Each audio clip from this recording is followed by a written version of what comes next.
Hey guys, Bart coming to you from TST Industries in Florida. Today we have a Kawasaki Z125 in the studio and we will be showing you the installation of the TST Industries Undertail Closeout on this particular bike. This is a CNC machined billet aluminum part, black anodized, and it closes out all the holes left behind by the removal of the fender. Now, when would you want to use an Undertail closeout? Some guys will just use it in place of the fender when they go to the track. It just closes up all the holes. It looks like this. It mounts in place of your OEM fender. It can also be used in conjunction with our standard fender eliminator, and that particular installation is covered in a separate video. We will have a link up in this corner of the screen for you. You can follow that link and see how this is mounted together. This part is also a component in our Elite 1 fender eliminator that is adjustable, and it's made of all CNC machined aluminum components. It's a really nice system. Hope you guys can check that out. We have that in our store. You can follow the link through the store page to see the video for the installation of this guy. In this video, we will only focus on the closeout by itself. Now, the first step in the installation of this component will be to remove the OEM fender and all of the electrical components on the fender. Since we've done that procedure so many times already on tape, what we're gonna do in this video is just take that chunk that we've pre-recorded for another video and stick it in just before I get to install these components. So don't be put off by me being shaved and the lighting looking a little bit different.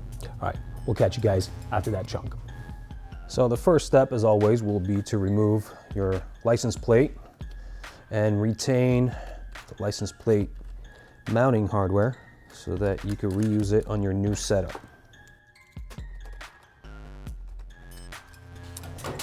Then we will need to remove the seat. At this point, if you own this bike, you probably know how to do that. Key from the bottom comes right up.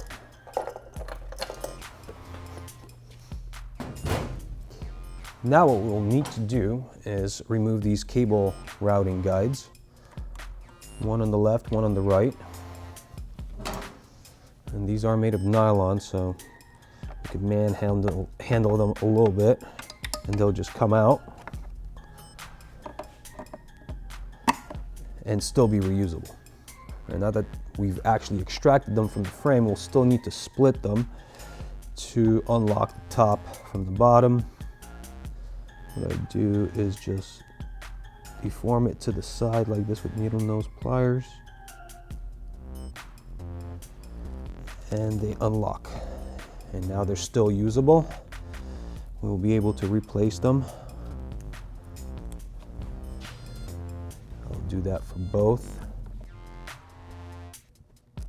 All right, now I will identify for you the license plate light plug.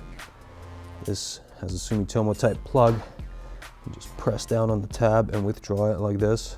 This is the locking tab, and it just comes out. It's in this routing clip here, so we'll need to get it out and just route it back.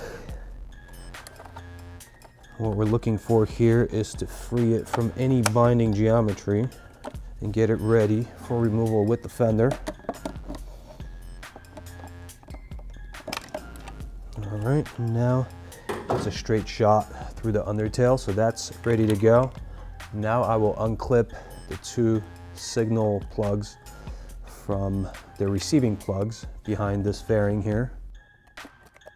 And since this is hidden, I will show you guys on the same type of plug what I just did behind that fairing. So this is how they're clipped in.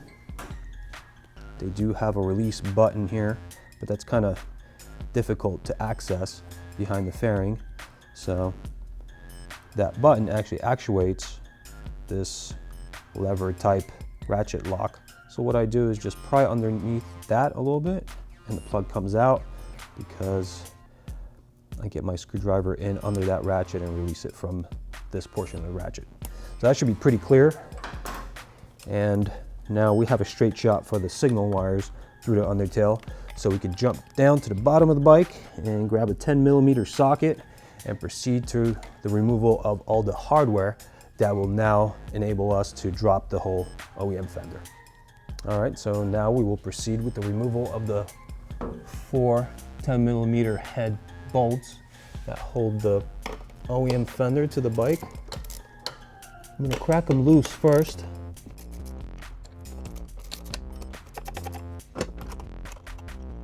And what I like to do is just remove 2 of them totally.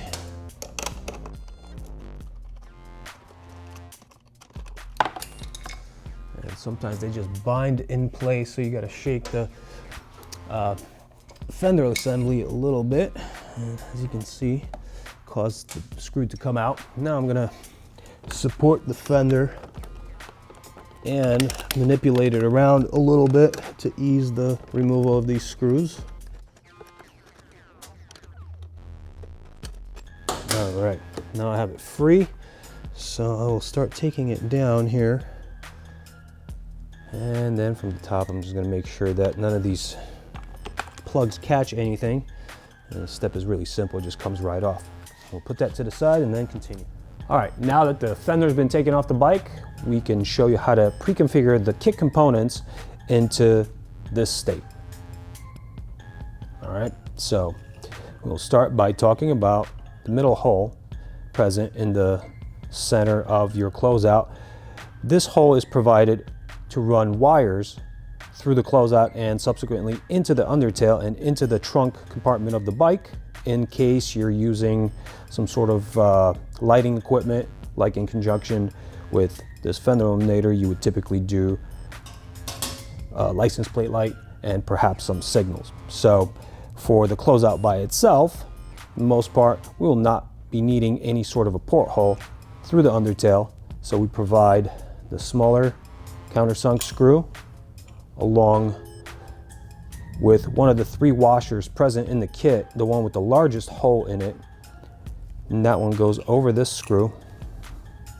And then the one locking nut will thread onto this bolted connection and fix it in place. 10mm wrench along with a 4mm Allen will tighten this together.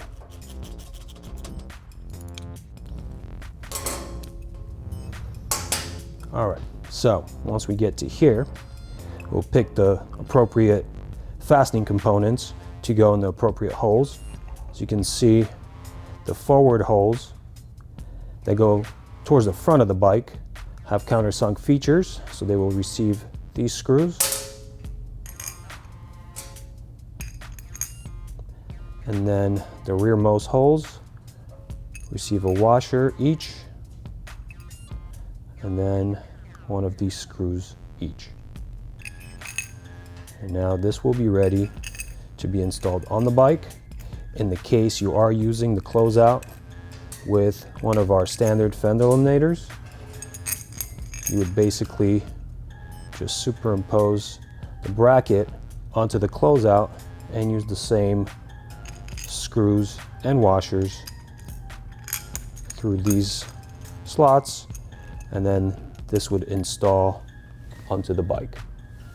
Right, so for this video, we're only doing the closeout. If you want to see a combination of these components, we do have a separate video. Please watch that. That is accessible through the product page of our standard fender illuminator. For now, we'll show you how to get this on the Z125, and then we'll be done. All right, so now working from under the bike, we'll grab all our parts that we pre-configured. I'm actually gonna temporarily take out the countersunk screws, and I'm gonna grab a 4mm Allen. Now we're gonna flip this over and get our screws aligned with the rearmost screws in the undertail. And the subframe in this area actually has threaded features up above those holes, so all we have to do is thread these in. And what I'm going to do is get them snugged up just a little bit and then back off. The reason for that is that I want some adjustability before I tighten everything down Make sure everything's centered. I'm going to grab those other screws that I took out temporarily, countersunk ones, put them in the forward holes, and also thread them in. I will also not tighten these all the way just yet. Now, once all the screws are in, I'm going to look at it from the back, make sure everything's centered, and start tightening down.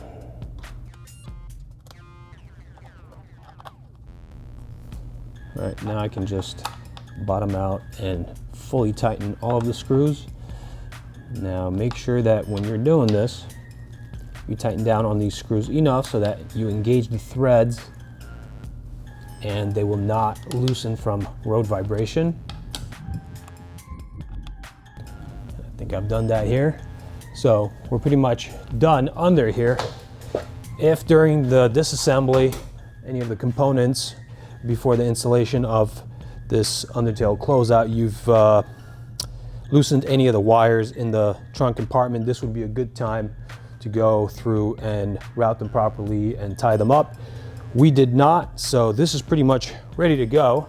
I'm gonna replace the seat and we are gonna be done. Hope you guys enjoyed this video. If you have any questions, concerns, comments, please place them below in the comment field, and definitely subscribe to our channel. We're going to be releasing some more great videos on this bike and other bikes. For now, I'm done. This has been fun. Hopefully, we'll see you guys next time.